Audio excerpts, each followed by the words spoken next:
To Sipping Reality with Jill and Megan, we are in the car right now running errands. And we don't normally do this on the fly, but we've been really busy and not able to record an episode, so we just decided to be impulsive today. right? I love it. And typically we sit down and drink tea and we just chat, but today we have an awesome topic that we actually really wanted to talk about with each other. Yeah, it's called Bonbons, Pajamas, and Soap Operas. Because that is what people think we do as stay-at-home moms. Yes. I think that's like the classic thing from the 80s, right? Had to start in like the 80s. 80s, 90s, it was bonbons and soap operas. Hanging out, not getting dressed. That's all that we do, right? Yeah, that's what people portray our lives when we stay home with our children. Um, and yeah, not to say it's not difficult for a mom who has to work and come home and do all of that too. I think that's even more. I did that. I did that for years with two children. I worked full time, came home, cooked, cleaned, took care of two kids, had a dog. I did it. It was really, really challenging. But it's really, really challenging to be a stay-at-home mom taking care of three kids. I had three kids when I started staying home. Yeah. And so it's not to say one's harder than the other. It's just to say they're both really hard and they're both valuable work experiences. They're both valuable what's the right way that I want to say this? They're both moms are worthy of the love and care and gratitude Respect. and respect that they earn taking on either one of those positions. Yeah, I think that working moms have become very bitter towards moms that are home doing all of that without working too. And Moms that are home get bitter that there's moms that get to go out and work and have time away from their children and their houses and be able to socialize with other adults. that is super true. And men are resentful of women that get to stay home, and women are resentful of men. And so let's bring in the male perspective. We should have respect and love and care for the men who go out and work and come home and help take care of their families on the evenings and weekends. There are men out there doing that, although some aren't. There are the ones that are, and they do deserve also that same respect and gratitude. Right. She almost missed the green light. This is really fun. I thought it would totally change the vibe if we recorded while we were running errands, so this is cool. Um, There's something else I really would love to talk about in with this topic, and it goes back into history. And this is something that me and Megan talk about a lot: history and agendas and all of that good fun stuff. And so if we look back in history, it's really interesting how they portray the stay-at-home mom in the 50s and the 60s and the 70s, and we go through 80s, 90s, and how has that I was staring at progressed? us, sorry. This goofy eye. I'm sorry. I can't know. There was one going the other way. I'm sorry. I'm not trying to be mean. Oh, okay. That's history. Okay, let me get back. Okay. Whoa, whoa, Megan, the squirrel. Okay, so history. If we look back, and no matter what you believe, you believe, but I see an agenda here. I really do.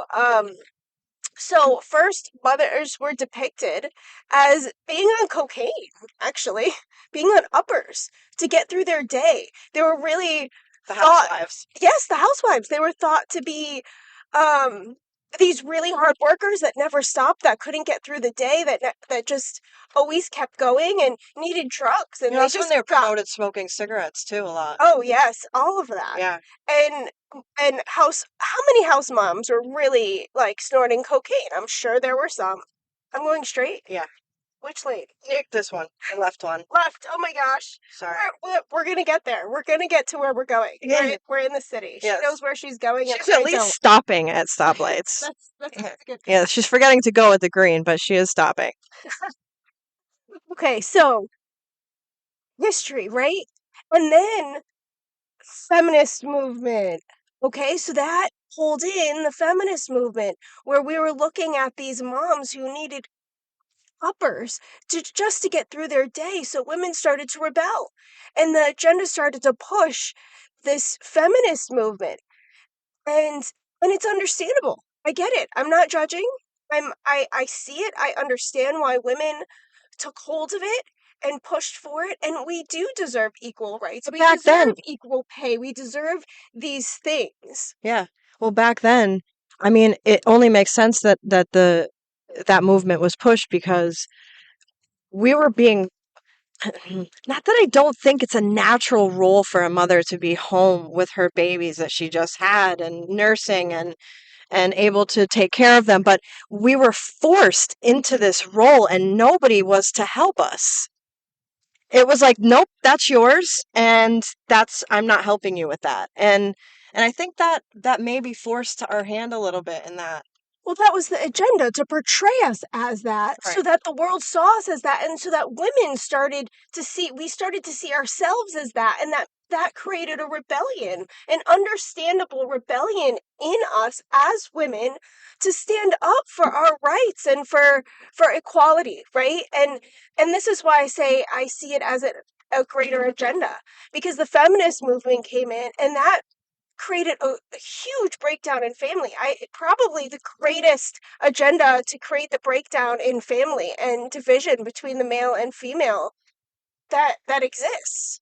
Well, yeah, and I mean, the even the agenda, like, the pay gaps and, also the economy, things becoming so expensive that now we're forcing a two-parent household. I just saw a picture the other day of a family holding hands with a child standing in front of a house, and it said, you know, uh, way back then, one income supported all of this. Now we need two income families to support that, sometimes more. And I was reading this book called oh, what was that? Behold a Pale Horse. I just started reading that. I didn't get too far into it. It's pretty dense, but it's really good. But anyways, there was this one line that really stuck out to me, and it said occupationally orphaned children. Hmm. And Oh, that line gave me the goosebumps. Occupationally orphaned children. Like, you have two parents still, but you are orphaned because now they're not there. Nobody's raising you except the programs that we're forced to put our kids in, which intentionally teach them whatever agenda they want to teach them, you know. and now look at the next agenda that comes in after that. So now we have the feminist movement and equal rights and things that are coming into play. But now in the 80s, there's this population of women that are still fighting to stay at home, that are still fighting to care for their children, that are still fighting for family. And now they're depicted as bonbon eating, soap opera watching women sitting around in their pajamas, lazy, doing nothing. And I can tell you from a stay at home mom, I did not stop from the moment I woke up till I went to bed, and then through the night for 12 years of my life was woken up almost every single night, at least once, if not 5, 6, 7 times in a night. Yeah. Vomiting through the night, children all winter Bad long, dreams, bad nightmares, have to peeing pee. the bed, Uh, nonstop issues, just kids waking up and being scared and coming into your bed and then kicking you and taking off the blankets and sleeping sideways and sleeping on your head. My gosh, 2 and 3-year-olds love to sleep on your head. What is that? I don't know, and kick you, put their knees in your back. No, yeah. I mean, I've never had to work and take care of my children. I did, although I did work at the post office for 2 years. when I had my second was almost a year old, I went to work and I worked as a letter carrier for 2 years. Um, and I had my parents watching my two little ones when I was working. And my ex-husband wasn't working at the time too. He actually had an accident at work and had knee surgery. So he ended up at home. Um, but with five children, um, I've never had to go to work, and I do feel slack from even women who had to work and take care of their children by themselves. And it's like, well, I had to suffer this way. Um, I had to suffer this way, and so now I'm upset with you because you're not suffering. Like, you don't have to go to work and do what you're doing, and that doesn't make it less hard what I'm doing. Like, and so it's like I've got it from women, I've got it from my ex-husband, his family, treating me like all I do is sleep and not take care of the house. And think about the increased division there, because we're not talking in this agenda that I have this theory of that it's just male versus female, but it's division in general, breakdown of family and friendships and relationships in general, right? A house divided cannot stand. So now we have women against women. Now we have women against men. Yep. Now we have even greater population of division, just all based on a depiction of the woman's role. Yep. Really, it's incredible. Go straight and then take a right. Um, I forgot to tell her to turn. That was my fault. Um, yeah, no, yeah, and we used to have uh, you know, uh people. No, we're going right. No, Oh, there. Oh, okay. Yeah, we used to have people that would help us. We used to have a village. family. Yeah. Yes. You had aunts and cousins and grandmothers and grandpas and Sisters, neighbors and neighbors, a neighborhood. yeah. And now I don't even know anybody in my neighborhood. Yeah, it's really sad. I do know my neighbors, which is beautiful. I do not know the people across the street, which is really sad. Yeah. We help each other as much as I guess anyone does today. I do have a really amazing neighbor, and she will come over if I need her. Like if one of my children needs to go to the hospital or in an ambulance. I've had an ambulance come to my house and have to take me with one of my children, and she's come over and watched my other kids. And man, I'm so grateful for that because I don't have a mom or a sister. I have Megan, but she has five kids. Yeah. I We can can't only always. do so Yeah. much for each other. I have five kids, she has five kids, and we do probably more for each other than anybody else in our lives Hmm. with our five kids. And we just don't have family or support outside of that. Yeah, I helped you when the boys had lice.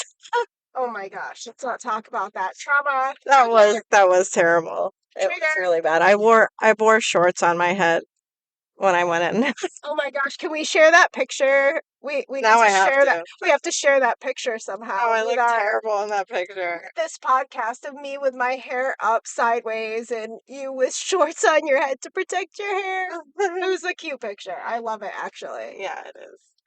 Yeah, no, but yeah, we don't have any support. And the only other support other than my ex-husband, I think we're gonna go right here, Correct. um, was my mom, and she passed away a year ago. And even so, before she passed, over the last few years, she wasn't able to do much. So, yeah, and that's it for support. I don't have siblings. I, I have siblings from another marriage, but we're not close.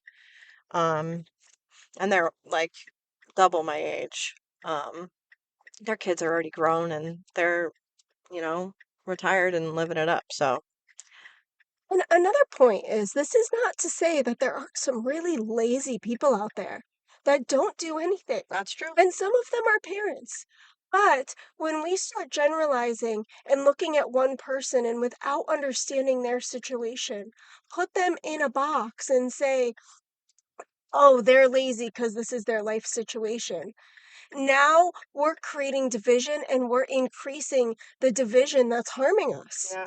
And instead, I think taking the time and saying, hey, what's your situation? Or taking a moment before we make judgment of one another is so essential to humanity Yeah. as a whole, because at some point the division needs to stop, or we're all going to be all alone in this world trying to I figure it out. I already feel all alone. Overwhelmed, underpaid, going nonstop, Do you know what's funny? deprived of sleep, deprived of touch and love. I was dating someone and uh he was like, I'm getting underpaid for my job. And I was like, I looked at him and I said, you know who's getting underpaid for their job in this room? Me. Right here. Here, take a look. Yeah, yeah, you can. Right here. Watch it, watch it, watch it. I know. Um, I am, how many positions do we have in the house? We're the cook, 20. the chauffeur, the Laundry. cleaning lady, the laundromat, the the nanny. I mean, that's my job to be with my kids. But if I died It's full. and somebody had to replace my position with my household, that's like 5 full-time incomes. Uh-oh. There's a spot right there. Why is it saying it's full? I don't know. It's saying it's full. Sorry, parking facility is full. Well, that's weird. Maybe we could find some street parking and you can run up. Um, yeah, if somebody were to replace our position at home, if we died, that's like 4 or 5 full-time jobs. Like 4 salaries. It's more than that. I could make a bigger list. Yeah, I do. Well, that's like 250,000 to 300,000 a year. I could make a list that equals that. Yeah. For sure. And you're going nonstop through the night. I mean, I'm not so much anymore going through the night every night, but I did for a good 10 years straight. Go every night through the night. Did not have one full night's sleep without broken sleep. You're on call, and I'm still on call 24/7, 7 days a week. I do not have one day where I have a partner in my life that I can say, hey, can you take tonight so that I can be off call for the And children? sleep. And just sleep with knowing I don't have to be on call. Now there are amazing husbands out there that they take turns and they watch the kids through the night, and there are women out there that do get that break, but there's a lot of us that don't. I can literally hear people in my head saying, well, why'd you have kids? Oh, we could go Here, there. here you are complaining that you don't sleep. Why'd you have kids then? Oh, you're saying that you could get paid for a nanny position? You're a mom. Okay, so I what's can your hear. so what's your response to that? Oh, me? Yes, My response to that. you brought it up, so what's your response to that? My response to that is Because there's some truth to it. that I don't I disagree. did choose to have kids, but I didn't choose. I didn't think I was disillusioned to think I had a partner who was going to share the load, I guess. I think I was disillusioned.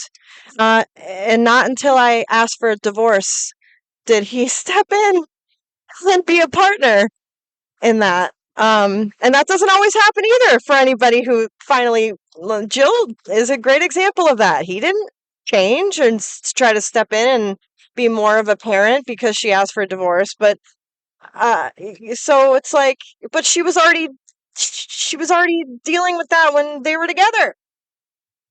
Yeah, actually, it's been easier since he's been gone because I have less laundry and less food to cook, and there's less Right, because there's one less person in the home. Instead of seven, I'm only taking care of six. right. Yeah, but so I would say that I think I was disillusioned. That was probably number one. And number two, that doesn't mean that just because I chose to be a mom that it's freaking easy, that it's not exhausting. And in the world that we live in now, where years ago we would have had a village to help us raise our families, I have no one but me, my kid, and that's hard. It's really hard. I think the moral of the story is we don't eat bonbons, we don't watch soap operas, and we're not wearing our pajamas all day. No. Although I would love to be doing that because I really need a break.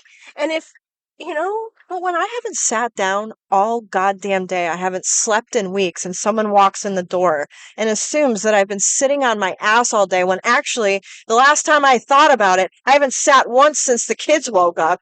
That's a fuck you. A big fuck you. Seriously. What's the moral of the story? that we're not sitting there eating bonbons Yeah. in our pajamas, watching soap operas, or watching anything.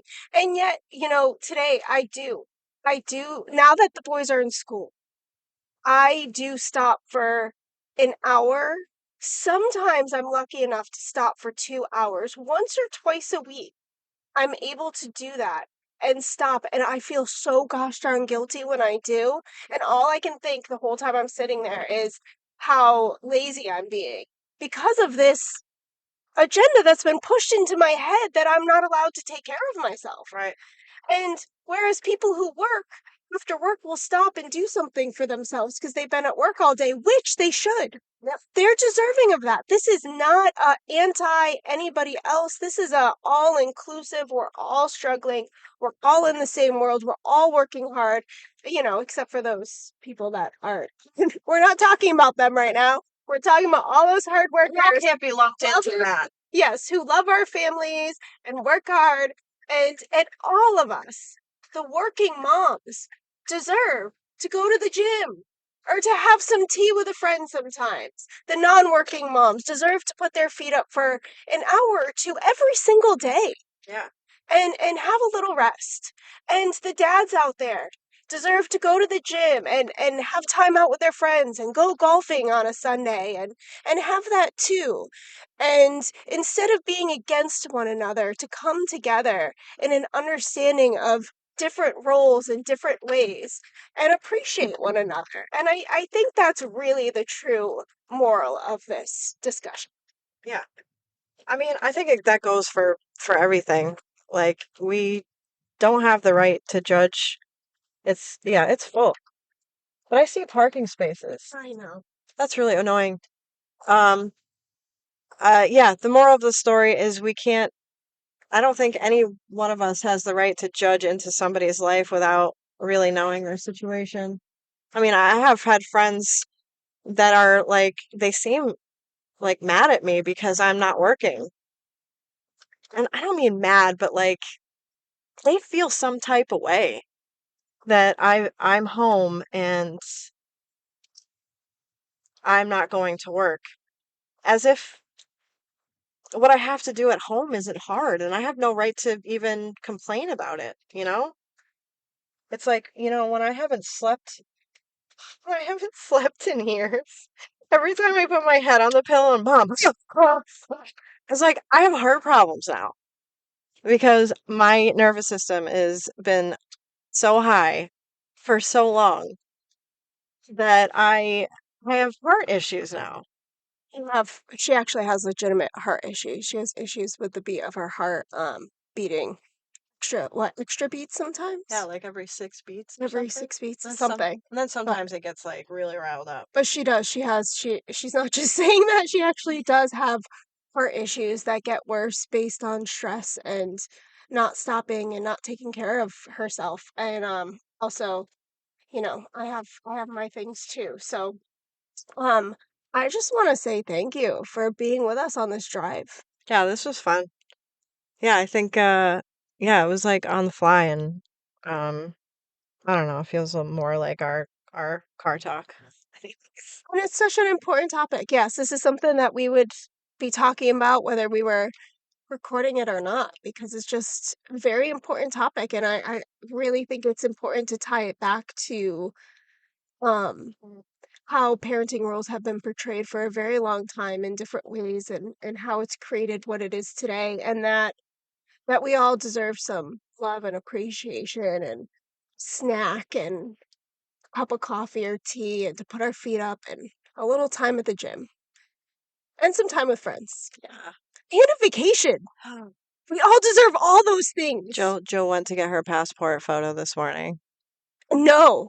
Yes, I did that this morning, and I got my application. Oh, I was like, no, I didn't do that today. I did that yesterday. And then I'm like, no, because they were closed. I did. The machine was down. I did it today. Yes, I did. I get confused. See, I'm so busy. I can't keep my day straight and my tasks straight that I thought that was yesterday and it was this morning.